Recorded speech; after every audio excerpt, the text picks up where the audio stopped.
San Francisco and the wider Bay Area experienced significant flooding on January 4th and 5th, 2026, after a powerful winter storm coincided with exceptionally high seasonal tides.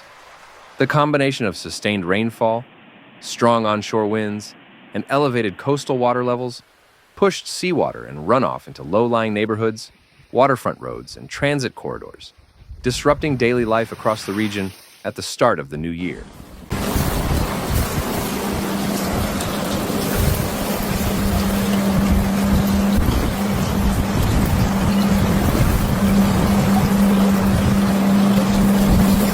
Along the city's eastern waterfront, including parts of the Embarcadero and Mission Bay, tidal waters overtopped drainage systems and pooled on streets and promenades. In several locations, water spread into parking areas, bike paths, and ground-level public spaces, forcing temporary closures. Similar scenes were reported in shoreline communities around San Francisco Bay, where access roads were submerged during peak tides and remained impassable for hours.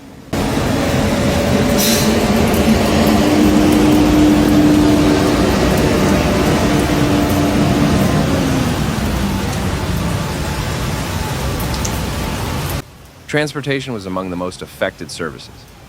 Flooded roadways slowed traffic throughout the city and neighboring counties, while commuters were urged to avoid coastal routes during high tide periods. Some bus routes were rerouted and travel times lengthened as crews worked to clear debris and drain standing water. Ride-hail services and deliveries faced delays, compounding disruptions for residents returning to work after the holiday weekend.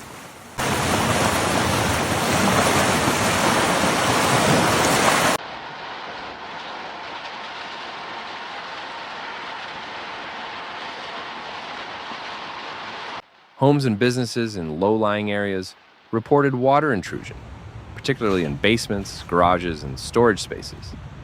Property owners described damage to flooring, electrical systems, and stored goods, as well as the loss of equipment in small waterfront businesses. Building managers deployed pumps and sandbags, while residents moved belongings to higher ground in anticipation of additional high tides.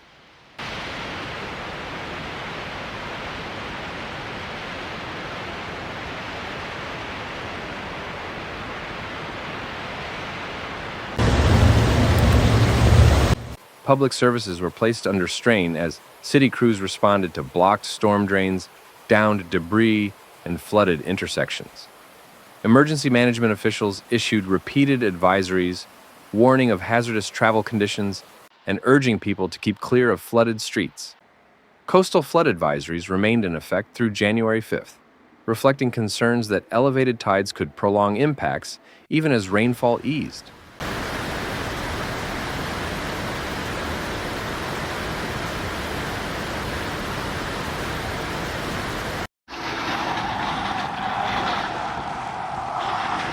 The flooding also disrupted daily routines in subtler but widespread ways. Parents navigated altered school drop-off routes, workers adjusted schedules around impassable streets, and outdoor activities along the waterfront were canceled. Parks and recreational paths near the bay were closed, limiting access to popular public spaces and highlighting the vulnerability of shoreline amenities.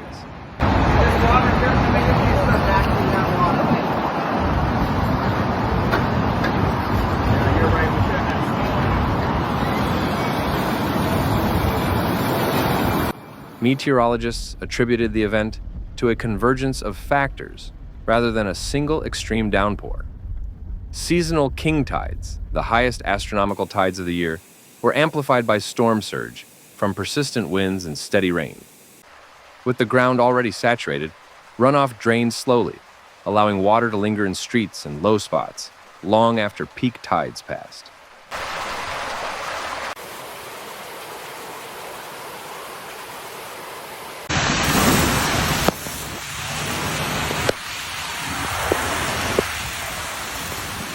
City and regional officials said the incident underscored ongoing challenges posed by coastal flooding in San Francisco. Aging drainage infrastructure, extensive shoreline development, and rising sea levels have increased the city's exposure to such events.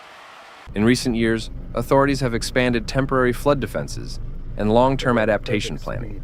But the January flooding demonstrated how quickly daily life can be disrupted when multiple risk factors align.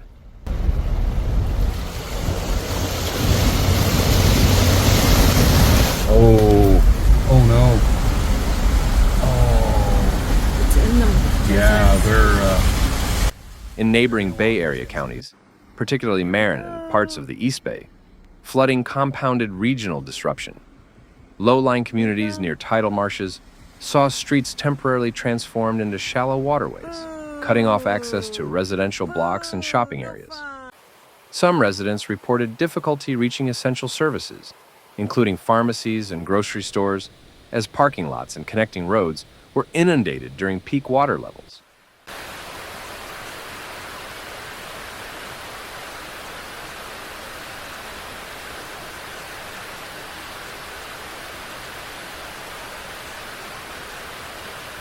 Commercial activity across the waterfront economy slowed noticeably. Port operations faced minor delays as access routes flooded, while restaurants and shops along the bayfront closed for portions of the weekend.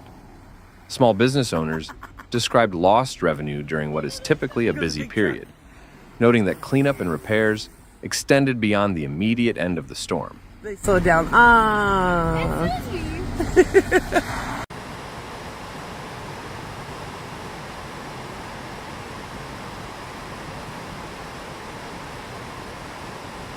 Utilities were also affected, though widespread outages were avoided.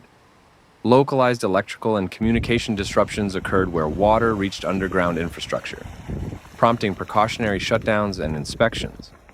Public works departments worked around the clock to clear storm drains clogged with debris, an effort officials said was critical to preventing more extensive flooding.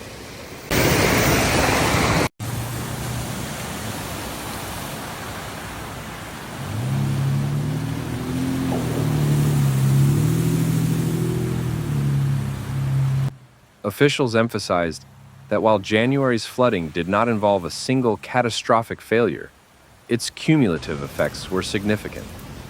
The event interrupted transportation, commerce, and daily routines for tens of thousands of people, illustrating how moderate but overlapping hazards can produce widespread disruption.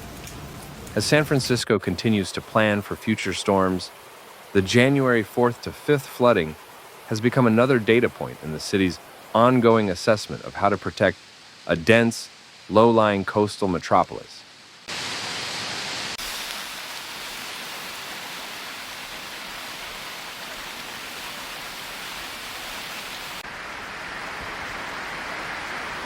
Thanks for watching Severe Weather, where we break down the facts behind nature's most intense moments.